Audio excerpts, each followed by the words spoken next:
Hoje, então, temos o nosso módulo 3, que é o terceiro dia, né, e o último dia dessa exposição mais teórico com a atividade, né? Então, o que a gente separou, né, para falar é sobre mobiliário urbano, sinalização e diretrizes para elaboração de projetos. Então, como que isso vai ser abordado? O ponto 5 da NBR 9050 diz sobre a informação e a sinalização. E aí, se vocês, né, já estiverem com o material, podem observar que vai da página 32 até a página 51. Então, tem bastante minúcia em relação à informação, à sinalização, bastante imagem também. Porém, são tantos pormenores, né, questões, que existem outras normas complementares, né? E então nós escolhemos fazer puxar um pouquinho dessa segunda norma, que é a NBR 16537, que vai falar somente sobre sinalização tátil no piso. Então, por que achamos importante falar sobre ela? Porque ela foi revisada agora em janeiro. Então, é um material fresco e um dos parâmetros mais importantes sobre informação e sinalização é ter elas estarem sempre atualizadas.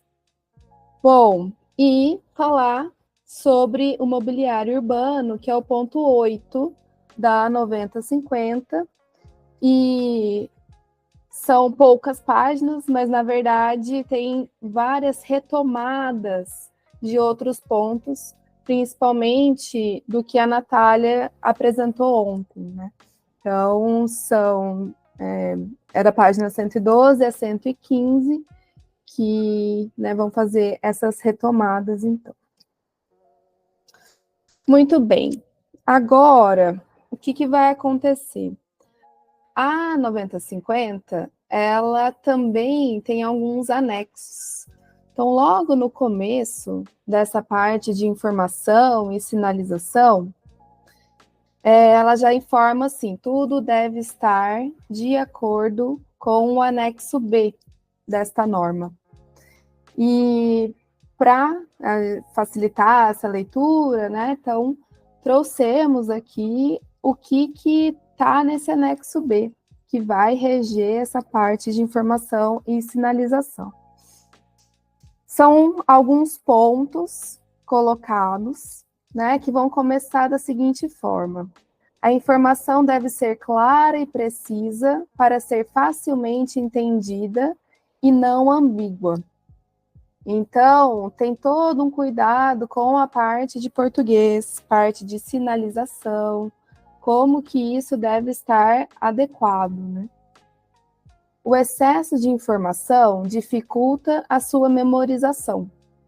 Então, quando, das formas que elas chegarem aos nossos sentidos, tiver muita coisa, vai ser difícil memorizar.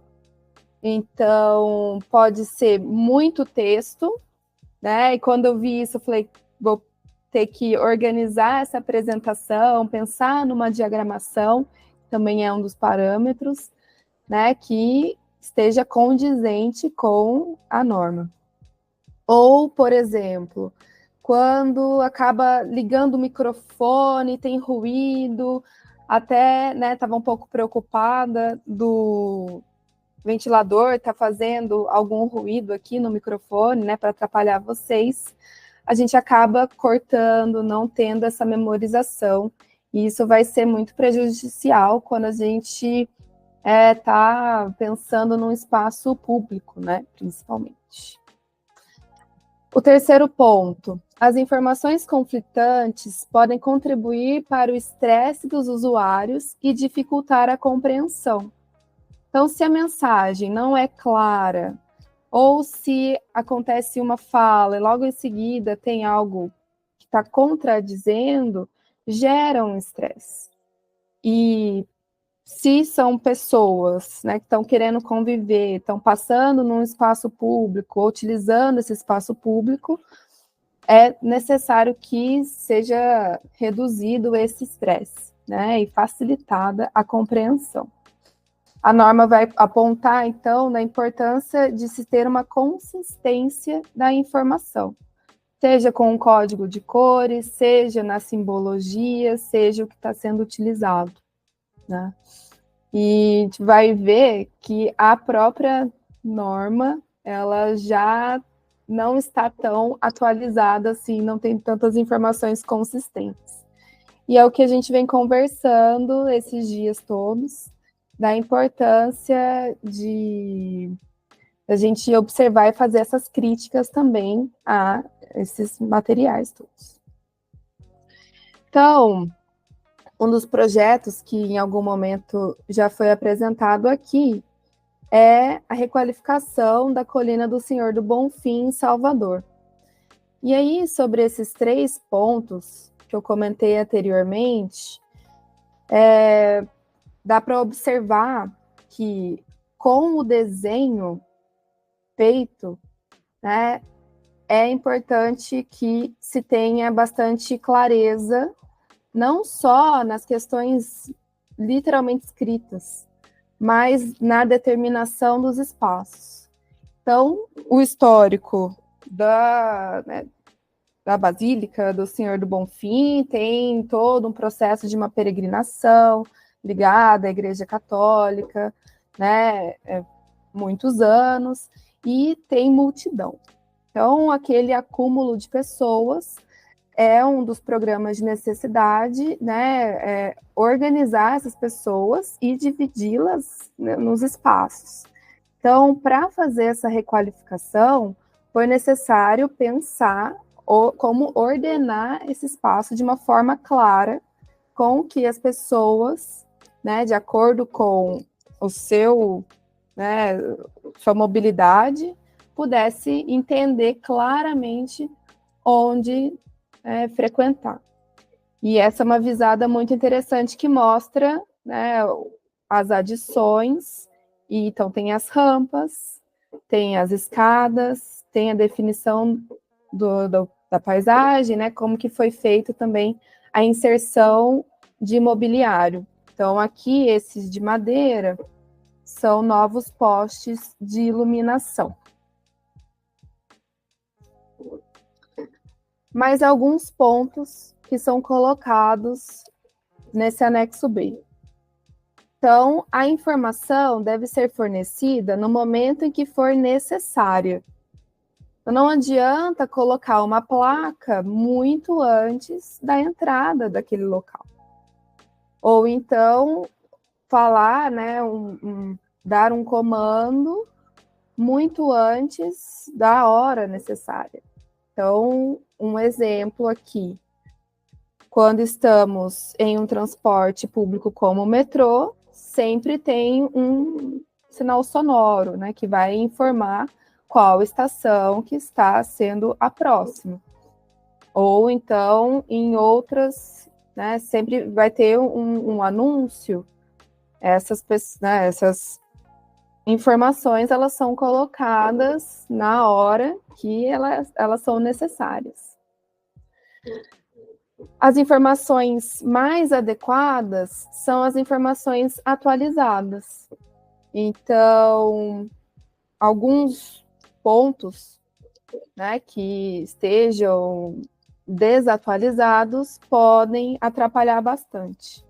Um exemplo é na estrada. Então, estamos na estrada e vai ter uma obra, alguma coisa assim, né? E sempre se tampa alguma placa para evitar um problema ali de comunicação. E isso é possível de trazer para outras realidades também. Um terceiro ponto, as deficiências na informação diminuem a confiança dos usuários no sistema informativo. Então, né, tudo que for pensado, uma linguagem visual, uma linguagem sonora, toda essa comunicação, ela tem que ter uma consistência, e quando você perde, você acaba ignorando aquilo, não vai ser importante. Então, como que isso vai aparecer, né? Tem outros pontos, por exemplo, o B5, que vai comentar aqui. A sinalização de identificação deve estar localizada junto às portas de entrada da edificação. Então, na imagem, nós temos um mapa tátil em braille e, dependendo ali de como que for aquela edificação, aquele local que está sendo acessado, um espaço público principalmente, ou então um mapa de uma área turística, tem que estar junto à entrada. Assim como no elevador, que foi um outro exemplo já apresentado, deve ser bem claro, né, a organização, então não vai se colocar um andar separado do outro, assim, né? Tem que sempre seguir uma ordem. Às vezes parece muito simplório falar isso, mas o óbvio precisa ser dito. Então, esses planos ou mapas acessíveis devem ser instalados imediatamente após a entrada principal das edificações. E a sinalização adequada deve ser prevista ao longo do percurso, considerando os pontos de tomada de decisão. Então, se eu estou numa encruzilhada, eu preciso, saber se eu vou para a direita, para a esquerda, ali deve ter a minha sinalização. Então, naquele mesmo exemplo, o que a gente consegue observar nesse ponto? Já é uma adição para alguns espaços de banheiro, E é possível ver... o Matheus colocou aqui, já vou conferir a sua pergunta, Matheus. Então, é possível observar que foram pensadas algumas placas aqui perto dessas portas. Então, isso está adequado. Agora, não tem claramente, e é o nosso papel, observar isso, explicando, sinalizando o que é cada coisa. Então, se eu preciso subir a ladeira ou descer. Nossa, deu um barulhinho aqui. Se eu preciso fazer alguma, saber como eu chego na igreja e tal, nesse ponto eu não vou ter uma informação tão clara, tão precisa. Deixa eu conferir o que o Matheus comentou. Existe uma limitação de quantidade de ambientes a serem mostrados no mapa tátil? Uma empresa já me disse que o máximo eram 9, fiquei sem saber se é verdade. Matheus, eu não vou saber te informar exatamente dessa limitação. Acredito que pode ser talvez uma limitação da própria empresa, mas é uma coisa que a gente anota e dá uma devolutiva para vocês em relação à norma, tá certo? Bom, um outro ponto que é muito importante é o contraste visual. Então, alguns pontos, para a gente entender do que a gente está falando quando é passado o contraste, é sobre a luz. E a luz, ela é essencial para fazer a percepção da cor. Então, todas essas cores que estamos vendo, a nossa tela, quando ela emite, às vezes tem uma variação, de algum tom, assim, mas tudo isso é em função da luz. E aí, as pessoas com deficiência visual podem não ser capazes de identificar exatamente as cores. E aí, nesse caso, todo mundo pode lembrar do daltonismo, ali uma condição, mas existem níveis, né, dessa deficiência visual que vai permitir ver alguns tons claros, alguns tons escuros, né? Existem alguns níveis, assim.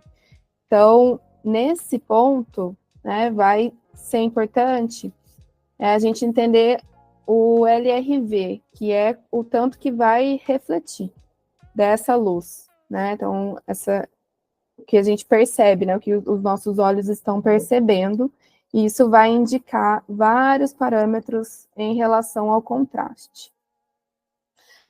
Um ponto importante é que, além, né, das cores utilizadas, e aí pensando já nos projetos, nos espaços, o contraste visual entre as superfícies que são adjacentes, ou seja, uma ao lado da outra, vai facilitar essa percepção e a legibilidade da informação. Então, nessa apresentação mesmo, o que está dando um alto contraste, o que está dando um baixo contraste. Um alto são essas frases, né, esses trechos que estão destacados com um fundo preto e a letra num tom bege, né? E um baixo contraste é onde está aqui à esquerda o anexo B. E foi de propósito, né, para fazer essa ilustração. Assim. Pode ser muito bonito, nós, na arquitetura principalmente, né, gostamos de pensar algumas coisas assim em relação à identidade visual, mas que não se torna tão acessível assim. E aí, mais um exemplo, e aqui foi uma imagem que eu fiz dando um print screen do Google Street View. É lá da Colina do Senhor do Bonfim, passeando por lá, né, vendo como que está hoje, já que esse projeto é de 2019. Eu observei esse recorte. E aí, existe contraste visual aqui?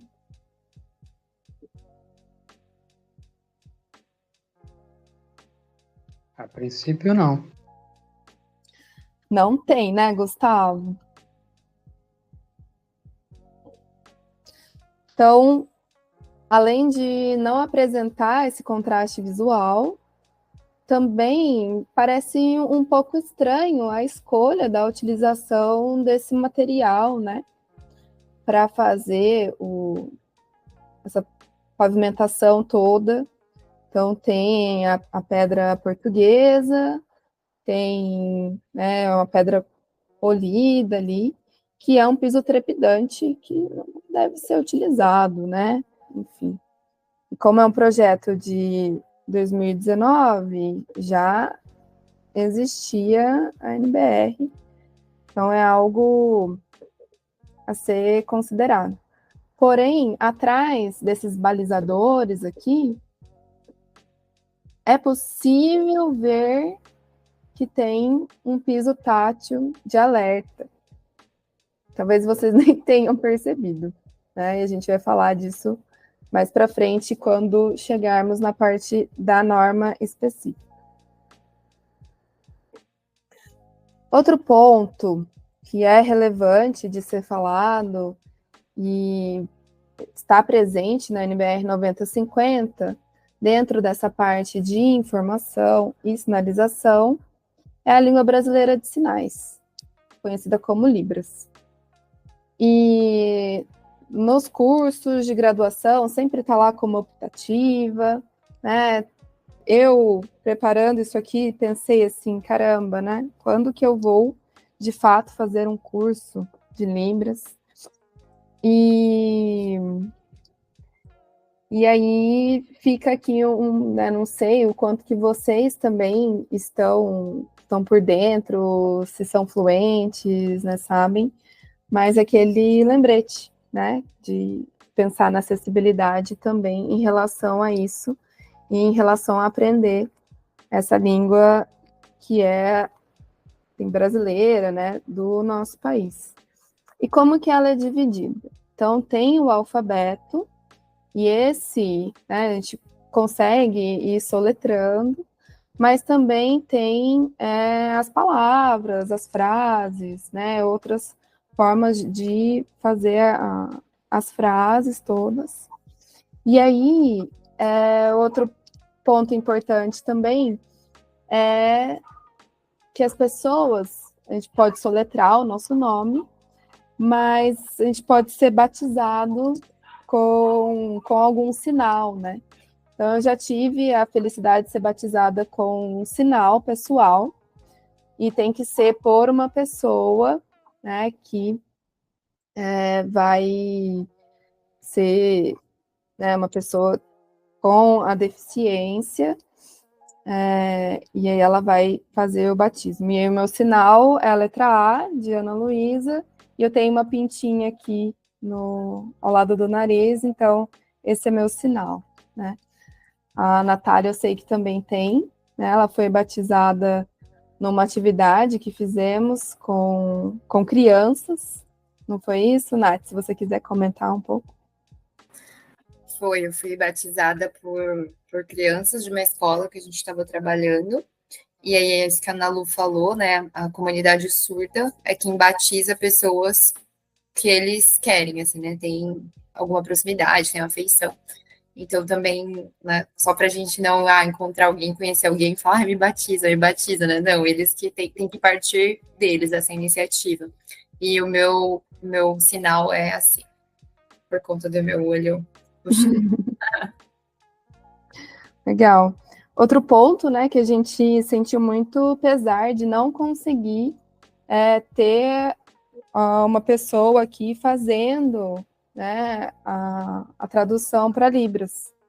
É ainda um serviço restrito, caro, né? Então fica aí um ponto, né, que a gente precisa nos desculpar, mas não, tentamos, né, conseguir, e seria muito legal se fosse possível, né, por esses vídeos depois a gente ter uma tradução em Libras. Bom, outro ponto importante de entender sobre a informação é que ela é transmitida por meio de sinalização visuais, táteis e sonoros. Então, todos esses pontos, né, que já foram mencionados aqui, estão dentro dessas três possibilidades, esses três meios. E é necessário que exista, que elas obedeçam o princípio dos dois sentidos. E o que é exatamente isso? É quando se usa, no mínimo, dois sentidos para fazer essa transmissão. Então, o visual e o tátil, ou o visual e o sonoro, por exemplo. E aí, tem um vídeo que é né, são duas pessoas com deficiência visual conversando e falando, né, desses semáforos sonoros lá em Belo Horizonte. Eu vou apertar aqui.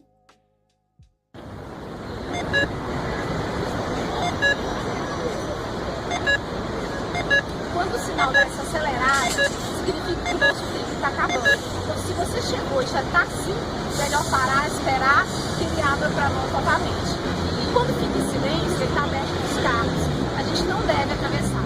Nem quando está em silêncio, nem quando ele começa a acelerar. E quando o sinal começa a tocar, significa que ele está aberto para a gente. Então, vamos atravessar?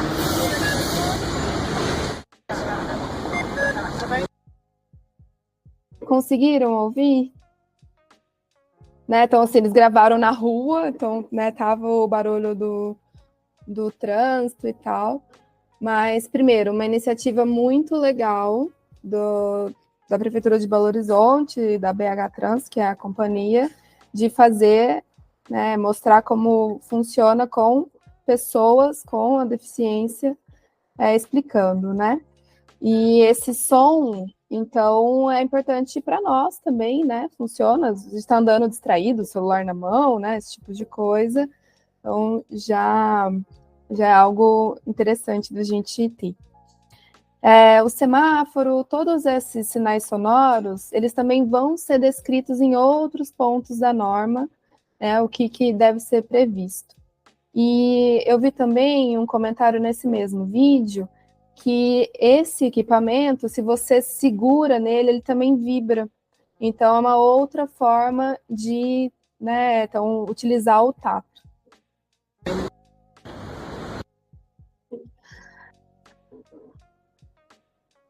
Continuando a andança lá na Colina do Senhor do Bonfim, pelo Street View, encontrei essa cena aqui, essa visada. E aí gostaria de fazer essa pergunta, né, para a gente observar, então, se o princípio dos 2 sentidos está sendo cumprido aqui. Será que é possível a gente identificar alguma coisa?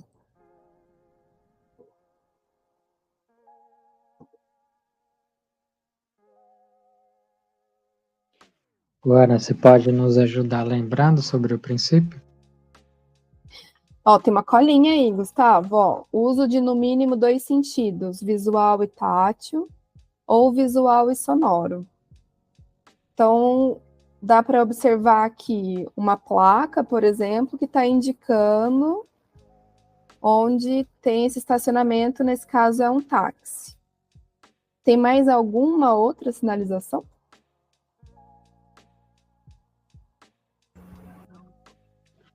A mudança de piso na faixa pode ser verificada? Oi, Mila. A mudança de piso ali na faixa? Então, aqui a troca de cores, né, você diz? Isso, do material. Isso pode ser um indicativo, mas é só visual, né?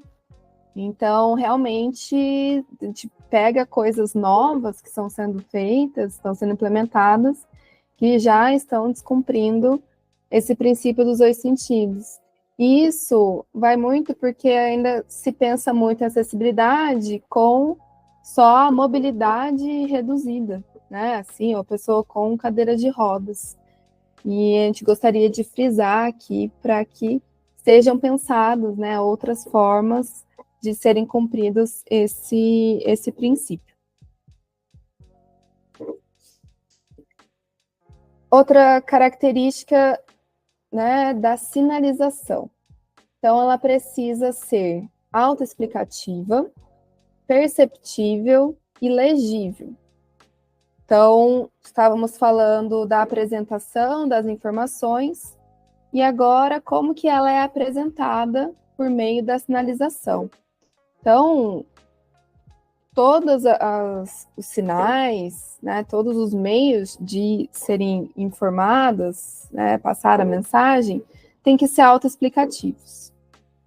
Elas têm que ser facilmente perceptíveis. Então, naquele caso que a gente viu antes, não era facilmente perceptível também, e legível, incluindo essa questão do contraste. E olha que legal como a norma coloca, tem que ser tudo isso para todos, inclusive as pessoas com deficiência. Então, aquela ideia, né, de pensar ampliado também. Outra coisa que a norma ela vai nos informar. Então, nesse ponto 5.2 é sobre a disposição. Então, tem um jeito certo de fazer a localização, a altura adequada, uma diagramação e aí, novamente, o contraste. Por que que isso é importante? De acordo com os parâmetros antropométricos, que, né, já vimos lá que é o ponto 4. Também faz parte da sinalização, e é uma grande, né, uma quantidade muito grande da própria norma, os símbolos. E aí, o que é o símbolo? É uma representação gráfica, que pode ser por meio de uma figura, ou uma forma convencionada, né, aquilo que já se sabe, as pessoas já batem o olho, já tem essa identificação, que vão fazer uma analogia entre um objeto, uma situação, né, uma ação, e a informação expressando alguma mensagem. Então, sempre vai ter uma mensagem por trás, né, desse símbolo, que vai facilitar justamente para ser autoexplicativo, perceptível e legível. E aí, esse símbolo, então, que está colocado, é o símbolo internacional da acessibilidade. Porém, ele é um símbolo mais recente. E aí, o que aparece na 9050 de 2020, agosto de 2020? Ainda este como símbolo internacional de acesso, né, o CIA. Eu achei importante colocar justamente colado mesmo da norma e como está aqui, para observar que sempre está atualizando essas informações. Apesar disso, né, então vai indicar acessibilidade nas edificações, no mobiliário, nos espaços, nos equipamentos urbanos, e deve ser feita com esse símbolo. Tem uma cor, né, que é esse azul, e tem uma referência exatamente, né, do código de cor. E ele pode também ser feito, né, o branco sobre o azul ou o branco sobre o fundo preto. Ou o contrário, o preto sobre o fundo branco. Né? Então, já tem quase, né, como se fosse uma marca, né, ali para ser repetido. Então, a gente não pode, né, inventar muito na hora de fazer isso. Porque a gente já bate a cor, já sabe o símbolo, e aí fica mais fácil de fazer essa locomoção, identificação. Aqui também da norma, tem um símbolo internacional da pessoa com deficiência auditiva. Então, vai obedecer o mesmo código de cores, só que tem uma simbologia que é uma orelha estilizada, né? Então, podem ser, né, encontradas esses dois símbolos.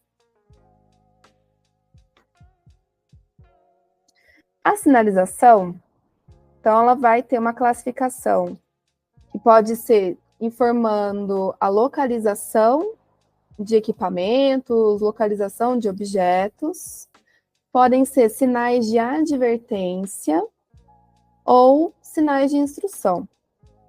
Esses, né, podem ser utilizados individualmente ou combinados e não tem uma obrigação com o princípio dos dois sentidos.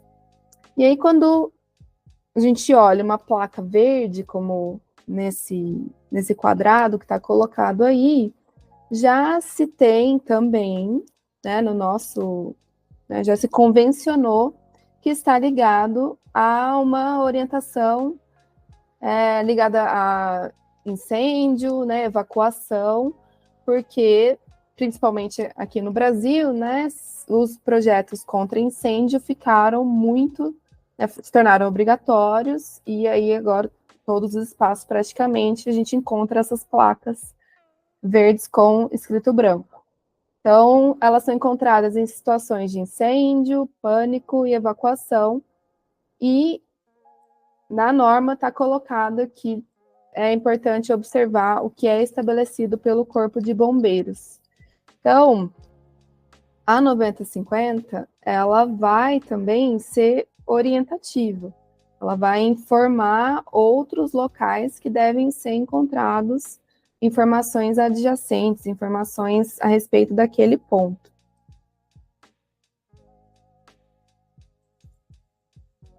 Lá, no primeiro dia, a gente viu essa imagem, então, é o Sesc Pompeia, em São Paulo, e aqui temos várias informações sinalizadas.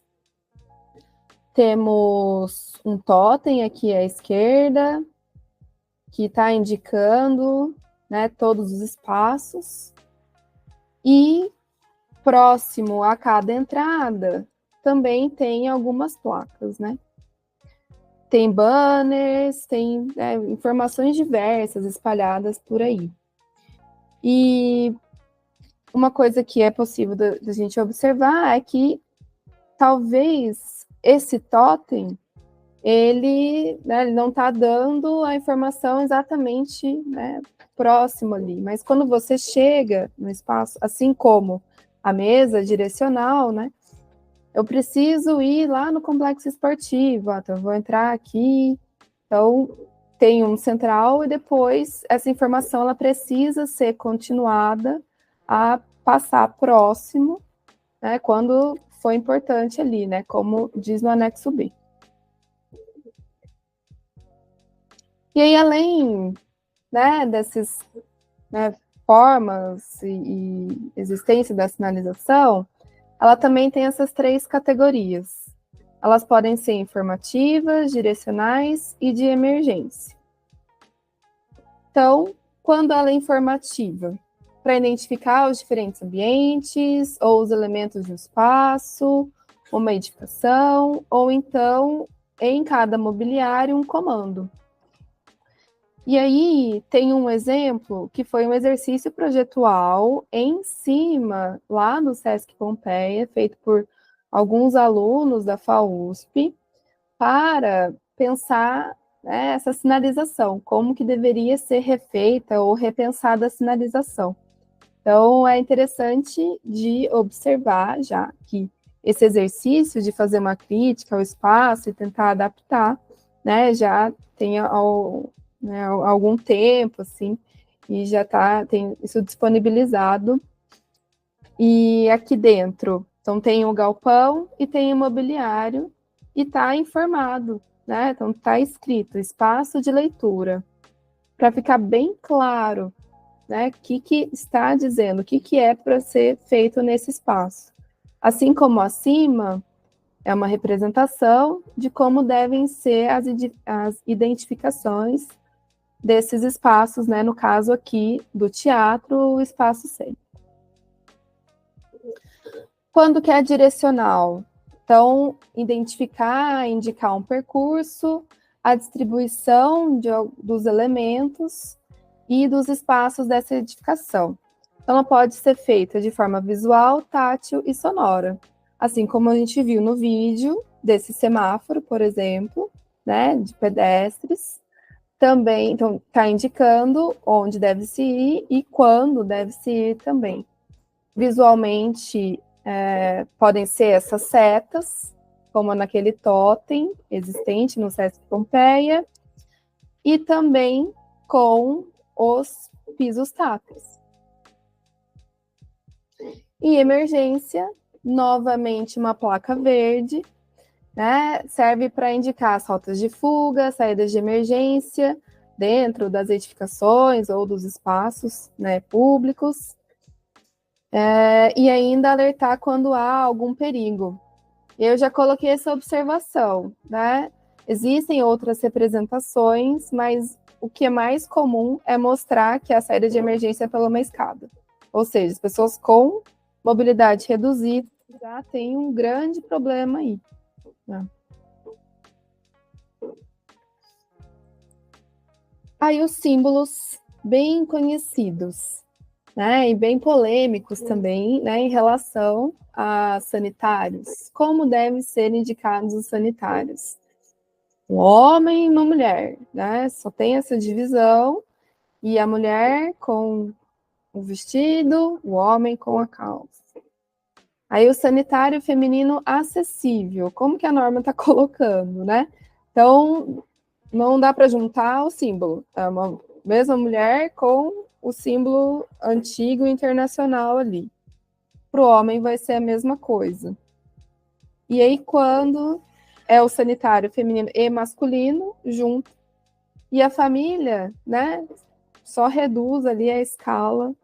Então, são essas as simbologias que a gente, né, pode elocubrar aqui, enfim.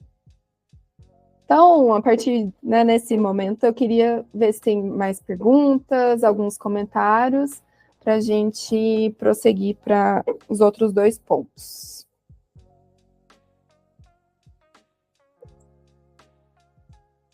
Eu vou ver aqui. Oi, Gustavo, diga. Bom, talvez seja uma pergunta mais para o final, mas é uma dúvida até na minha área.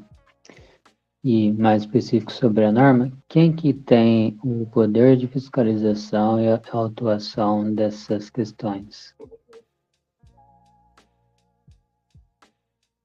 Quando se faz um projeto arquitetônico ou, né, de engenharia, você tem que fazer você assume a responsabilidade técnica. Então, você escreve tudo e tem um tiquezinho que tem que ser dado declarando que você está cumprindo as normas de acessibilidade. Então, quando é feito um projeto de adaptação, enfim, o CAL, ele pode ir lá fiscalizar, por exemplo. Ou, no caso da engenharia, o CREA, o Conselho de Engenharia, né? E também está a agronomia junto, né? Não sei se é zootecnia, que é a sua área, Gustavo? Sim. Não sei se vocês estão juntos ou se é um outro órgão, outro conselho. É outro conselho. Mas, por exemplo, se a gente chega num local e não existe acessibilidade e quer tomar alguma ação, seria via polícia? Se eu não me engano, a Ana Cláudia, ela pode estar querendo responder também no âmbito do direito, mas pode fazer uma reclamação para o CAL ou para o CREA, né, no âmbito de projeto, porque ele vai acionar que aquele local seja adaptado. Mas também tem no âmbito dos direitos, né? Alguém até comentou aqui no chat, mas, assim, para aprovar projetos, a gente já tem um procedimento interno, assim, das prefeituras, né, que deveria também passar por essa NBR, né, então já tem uma primeira fiscalização aí, né, e aí, tá bom, já está construído, né, que é esse caso que você perguntou agora, tanto isso que a Ana Luísa falou, de denunciar nos conselhos de classe, né, para tomar providências administrativas e relativas à profissão também, mas também no Ministério Público e também na Defensoria Pública, né, são 2 órgãos, eles têm atuações diferentes, né, mas eles trabalham na defesa de direitos transindividuais, né, de direitos coletivos, de direitos humanos. Então, assim, o Ministério Público, ele é o órgão que fiscaliza o cumprimento da lei, né, por excelência. Então, assim, e tem promotorias especializadas, né? Então, a gente tem promotoria de meio ambiente, de habitação e urbanismo, não é só do criminal, dos crimes comuns, assim, né? Então, tem da infância e juventude, às vezes tem do idoso, enfim, pode cair numa promotoria especializada, inclusive, né? Para dar andamento, né? A essa... Tanto assim, pode ser aberto um inquérito civil, né, no Ministério Público, que pode resultar num termo de ajustamento de conduta com essa empresa, ou com essa instituição, universidade, né, público ou privado, não importa, mas pode resultar num termo de ajustamento de conduta, ou então numa ação civil pública, né, e a Defensoria Pública também pode entrar com ação civil pública, né, para defender esse direito coletivo. Então, Defensoria ou Ministério Público. Mas quem tem a atribuição de ser fiscal da lei, né, é o Ministério Público. A Defensoria, ela defende os interesses coletivos e principalmente da população hipossuficiente ou vulnerável, né? E aí, como tem essa dimensão de inclusão social, enfim, a Defensoria também poderia atuar, né? Inclusive, tem mais força se a gente combinar as duas, né? Acionar a Defensoria e acionar o Ministério Público. Mas sempre quando a gente quer ver mudança, a gente precisa mobilizar a gente, né? Fazer, às vezes, manifestação, enfim, depende, né? Depende do caso, assim. Mas é Ministério Público e Defensoria. Ok, deu para entender, agradeço. Obrigada, gente. A Jéssica também comentou que abre reclamação na prefeitura também, e outros falaram, né, reiterar a importância de aprender Libras. Estou vendo aqui os comentários agora, né? Quem sabe a gente não consegue fazer um próximo. Passando, então, para o momento desse recorte na NBR 16537, que é sobre sinalização tátil no piso. Então, o que é essa sinalização tátil no piso? Ela é um recurso complementar que vai prover a segurança, dar orientação e mobilidade a todas as pessoas, principalmente aquelas com deficiência visual ou surdo-cegueira. Mas também, né, a gente consegue criar uma ordenação do espaço. Então, com algumas dimensões que são exigidas aqui, as calçadas elas ficam muito mais seguras, né? Como vocês também já viram no módulo 2. O que ela vai informar também? Que é importante acatar os preceitos do desenho universal, porque quando é feito isso, o projetista está beneficiando e atendendo às necessidades das pessoas de todas as idades e capacidades. Então, nesse amplo espectro, né, dos direitos. Essa norma, ela vai falar da sinalização tátil e visual, da sinalização tátil de alerta e da direcional. E aí é esmiuçado várias situações e eu trouxe algumas aqui para vocês. Então, quando a gente falou lá antes sobre o contraste, o que nessa norma vai ter ainda mais informações? Então, tem esse diagrama, que são dos contrastes recomendados. Então, vai ter um cruzamento entre as cores, né? Então, por exemplo, o vermelho e o bege está na cor branca, é aceitável de usar. O vermelho com o cinza escuro está preto, então não deve ser usado. O vermelho, preto, marrom, pink, lilás, verde, laranja, azul não deve ser usado. O vermelho com amarelo pode ser usado. Todo mundo lembrou do McDonald's, eu aposto. E o vermelho com o vermelho também não. Né? Então, sempre a própria cor, mesmo que seja tons distintos, não devem ser utilizados. Nem para ficar chique, como comentaram, né, aí no chat. Outros que vão funcionar, por exemplo, o amarelo com o cinza escuro. Isso é muito visto, né, no metrô, naquele projeto de Guarulhos, a passarela, né, perdão, não é Guarulhos, né, Congonhas. Então, é bastante utilizado.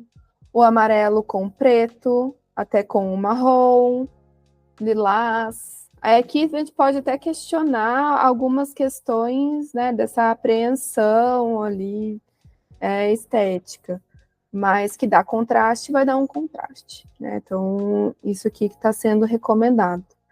Se observarmos a faixa de pedestre, né, muito chique, muito, muito bonita, não tem nenhum contraste, porque ali vamos ter bege e cinza, então o bege com bege, não usar. O bege com o cinza escuro, não usar. Por isso que tem diferentes cores, né, desses pisos. E o que é o alerta e o que é o direcional? Esses que estão em cima, que tem essas 3 faixas, são os pisos táteis direcionais, e o que tem as bolinhas são os pisos de alerta. E eles vão ser feitos com um material fácil, né, de ser assentado e resistente, e é necessário, né, ter toda uma dimensão adequada, e isso vai ser normatizado aqui. Então, um exemplo de sinalização tátil e de alerta no piso, como que deveria ser em relação a essa faixa de pedestres, né? Então, vai ter uma calçada, a sinalização tátil de alerta, ela precisa estar afastada 50 centímetros da guia e ter um espaço da sarjeta, E qual que é a dimensão dessa faixa, então, de sinalização tátil de alerta? De 40 a 60 centímetros, pelo menos de largura.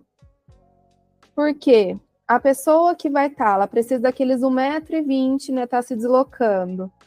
Ela não pode correr o risco da bengala, por exemplo, não encontrar esse piso. Isso é muito complicado. Outro exemplo, temos uma bilheteria. Pode ser de transporte público, pode ser de algum cinema, de algum local, né, que é um museu. Você vai comprar o ingresso ou retirar os ingressos. É necessário, então, que tenha uma altura desse guichê, né, da bilheteria, para que essa pessoa seja vista, então, de acordo com os parâmetros antropométricos das pessoas em pé, sentadas, cadeira de roda. E em relação à sinalização tátil de alerta, tem que ter um afastamento de 25 a 32 centímetros, e essa faixa precisa ser de 25 a 60 centímetros, e o comprimento de 75 a 1 metro. Então, pelo menos 75 centímetros, que está de acordo com os parâmetros lá de diferentes pessoas, com andador, com bengala, né, que era essa média de 75, é o mínimo de 75 centímetros, uma média de 90. Um outro exemplo relacionado, então, à pavimentação. Esses são todos os desenhos tirados da norma, né? Então, um recorte desse calçamento, que vai ter um piso não liso adjacente, o famoso piso intertravado. Ah, muito bom, né? Não impermeabiliza o solo, como que é isso? Mas é necessário que tenha uma faixa lisa. Não pode ser um piso trepidante para pessoas que estão na cadeira de rodas, isso é muito ruim. Ou então, né, as diferentes mobilidades reduzidas e a pessoa com a deficiência visual. Quais são as dimensões? Então, o piso liso não adjacente vai ter, né, um recorte ali do tamanho daquelas faixas de serviço, enfim. A faixa lisa deve ter 60 centímetros, mínimo de 60 centímetros.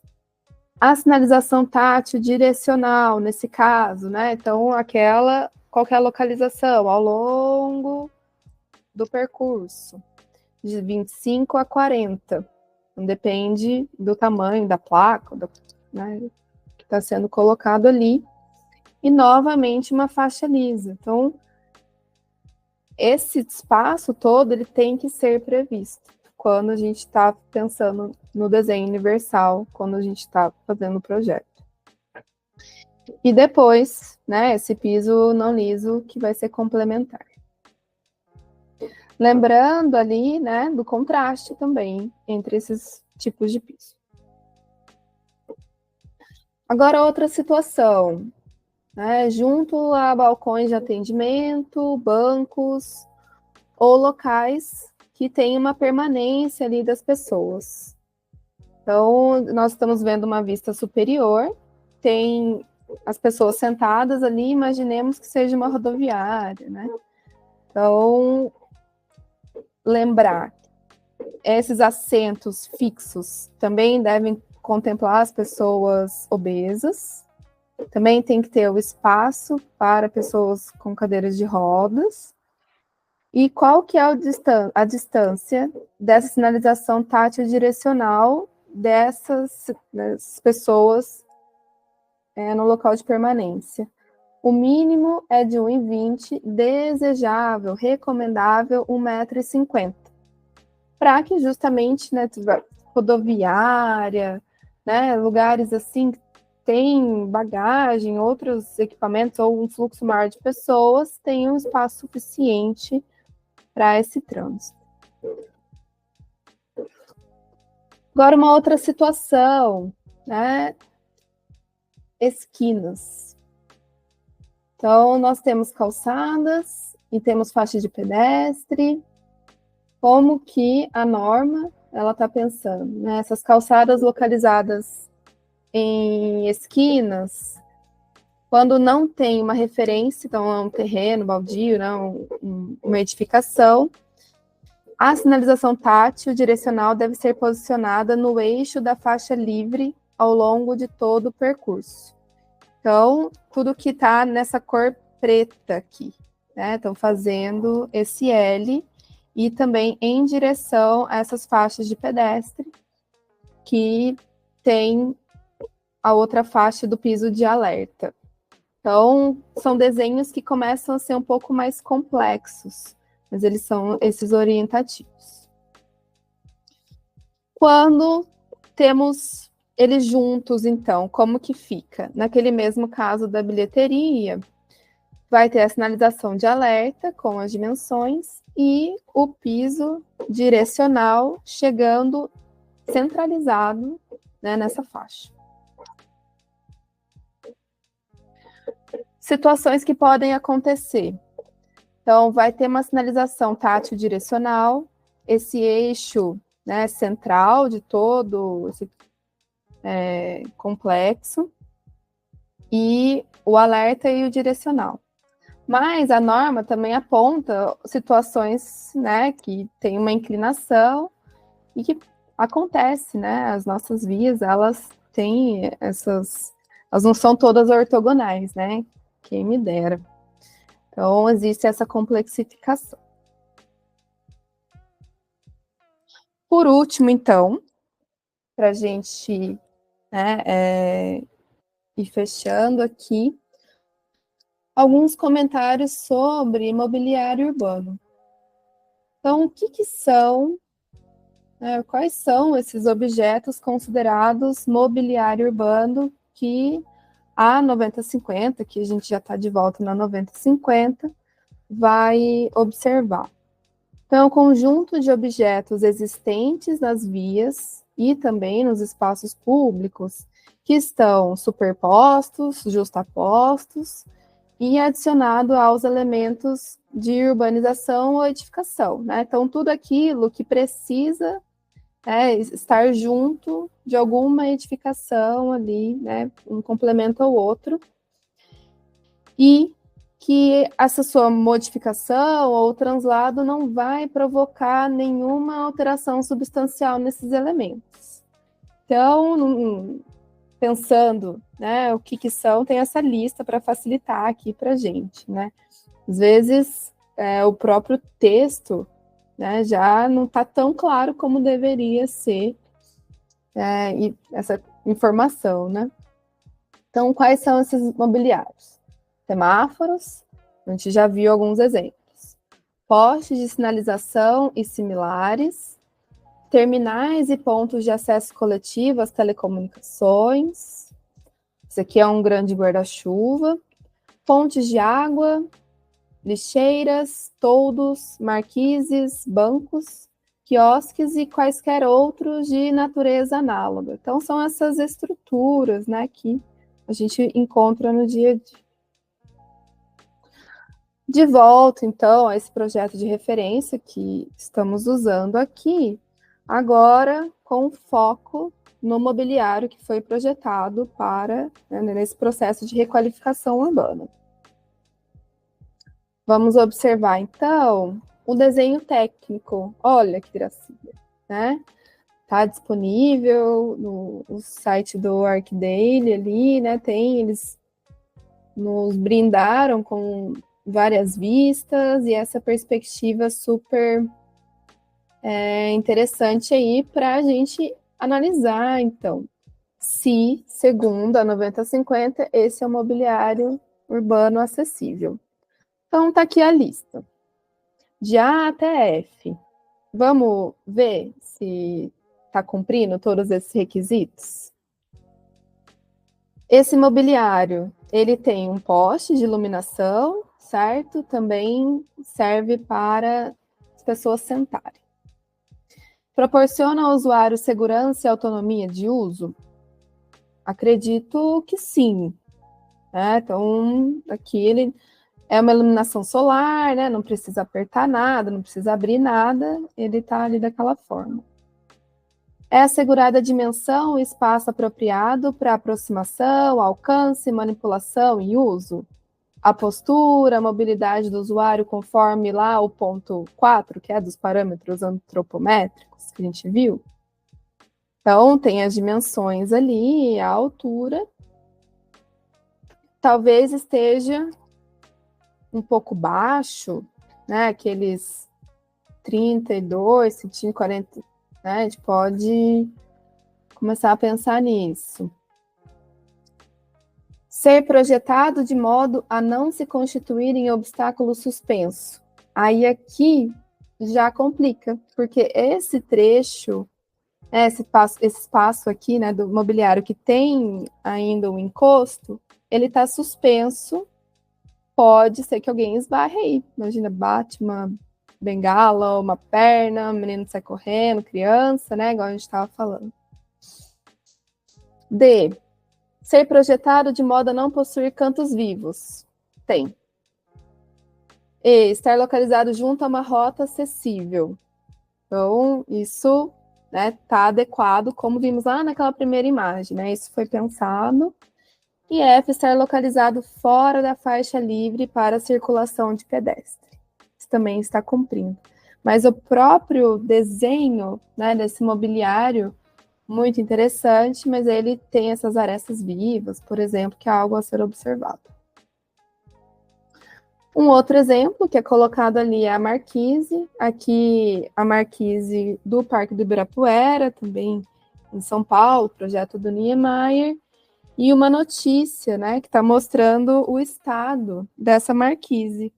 Então, por mais que seja um espaço público super legal, o pessoal vai praticar exercício, né, faz uma sombra muito boa, precisa de ter uma manutenção. Então, como que projetos, espaços todos, sempre haver uma manutenção. Então, dentro do que foi nessa pergunta de denúncia, também cabe olhar, né, esses espaços estão sendo cuidados, como que isso está sendo previsto no projeto também, toda a parte de manutenção. E aí, naquele grande guarda-chuva, os terminais e pontos de acesso coletivo às telecomunicações. Temos os famosos orelhões, né? E na norma tem falando sobre cabine telefônica, né? O orelhão é um apelido, assim, e cabe aqui uma reflexão, né, do quanto que a gente ainda vê isso, né? Como que é. Se observarmos os nossos parâmetros antropométricos lá do começo, aqui está uma das pranchas desse projeto, que foi feito por Xumin, e tem um homem ali, bem magrinho, né?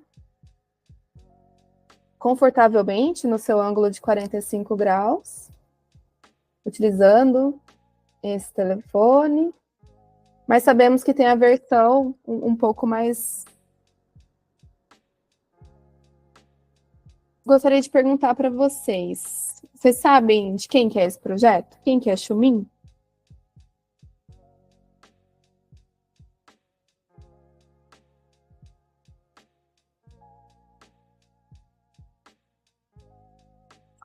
Essa moça aqui. Então, a Xumin, ela é uma arquiteta, nascida na China, mas veio, né, criança para o Brasil e estudou no Mackenzie, se formando em 64, e ela foi a arquiteta responsável pelo projeto dos orelhões. Então, olha que interessante a gente poder puxar toda uma reflexão, né, de quem são as pessoas, quem são os autores, e ter na nossa própria raiz aqui dos nossos, né, no dia a dia, apesar de não tanto, mas talvez a nossa faixa etária que bata um pouco, nesse elemento projetado por uma mulher arquiteta. São esses os pontos, eu gostaria de agradecer, E ver se tem mais algum comentário, alguma pergunta.